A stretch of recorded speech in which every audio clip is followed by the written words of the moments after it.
News Rajasthan खबरों की शुरुआत करते हैं और हम आपको सीधे लेके चलते हैं एक बड़ी खबर की तरफ। बता दें, चित्तौड़गढ़ दौरे पर मुख्यमंत्री भजनलाल शर्मा।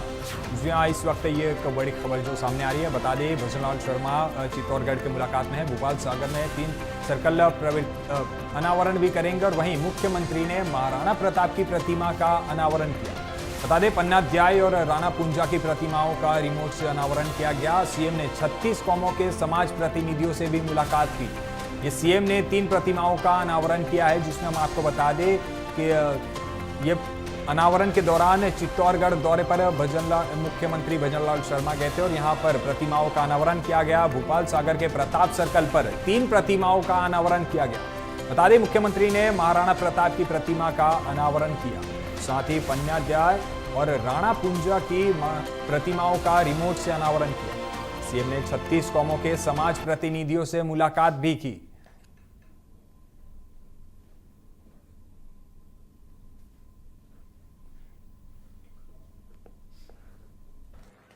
और मैं उन्हें कोट कोट नमन करता हूं, और कोट कोट नमन इसलिए करता हूं कि उन्होंने देश नहीं दुनिया में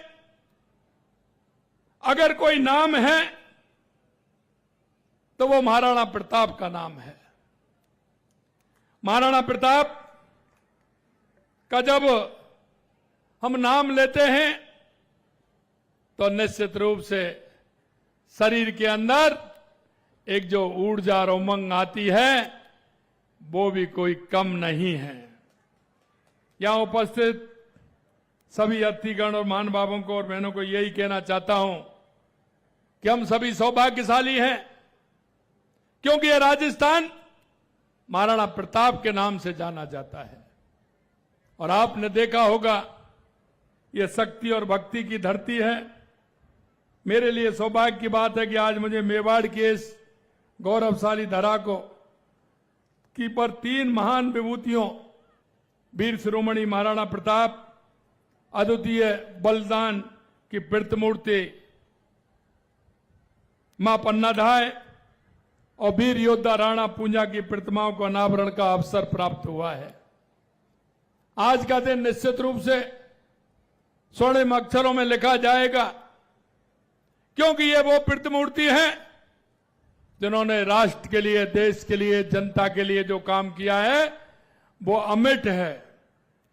मेवाड़ शक्ति, भक्ति, त्याग और तपस्या की तपी भूमि है।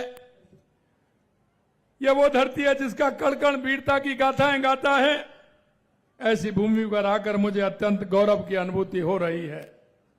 इस माटी में जन्म लेने वाले नर और नारियों की एक अलग पहचान रही है, जिन्होंने अपनी आन बान और शान के लिए कभी अपने प्राणों की परवाह नहीं की। मैं इस मेवाड़ की माटी का वंदन करता हूं, अभिनंदन करता हूं, और यहां के आप लोग जो इस धरा पर आए नर नारियों का बार बार मैं नमन करता हूं, आप सभी को प्रणाम करता हूं। मेवाड़ की इस धरती पर जन्मे महाराणा प्रताप का नाम सुनते ही धमनियों में शौर्य और पराक्रम का रक्त प्रभावित होने लगता है। मस्तक गर्व से और स्वाभिमान से ऊंचा हो उठता है। महाराणा प्रताप वीर पराक्रमी थे, जिन्होंने अपनी मातृभूमि की स्वतंत्रता हेतु जंगलों एवं पेड़ों का कष्ट में जीवन जिया, लेकिन स्वाभिमान से कभी समझौता नहीं किया। उन्होंने कभी मुगलों की दासता को स्वीकार नहीं किया। इसे कहते हैं महाराणा प्रताप। महाराणा प्रताप द्वारा लड़ा गया हल्दी घाटी का युद्ध इतिहास के पन्नों पर स्वर्णिम अक्षरों में अंकित है। अकबर ने अपनी कई सेनापतियों के नेतृत्व में महाराणा पर आक्रमण करने के लिए सेना को भेजा, लेकिन उसे बार बार मुंह की खानी पड़ी।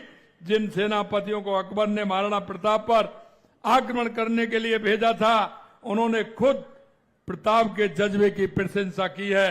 अकबर के सेनापति अब्दुल रहीम खान खाना ने ही महाराणा प्रताप के बारे में लिखा है, धर्म रहसी रहसी धरा, खप जासी खुरसान, अमर विश्वभर ऊपरे राग निहचणो राण। अर्थात धर्म रहेगा, धरती रहेगी, परंतु मुगल सत्ता सदा नहीं रहेगी। अपने भगवान पर भरोसा करके राणा ने अपने सम्मान को अमर कर लिया। यह मैं आपसे कहना चाहता हूं।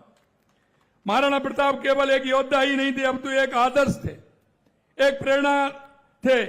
उन्होंने हमें सिखाया कि परिस्थिति चाहे कितनी भी विषम हो, हमें कभी भी अपने सिद्धांतों से पीछे नहीं हटना चाहिए। हमें सदैव सत्य और धर्म, राष्ट्र हित के मार्ग पर चलना चाहिए। महाराणा प्रताप का जीवन हमें किसी भी कीमत पर संप्रभुता और स्वतंत्रता की रक्षा करना सिखाता है। नई पीढ़ी में ऐसे संस्कार का संचार होना चाहिए।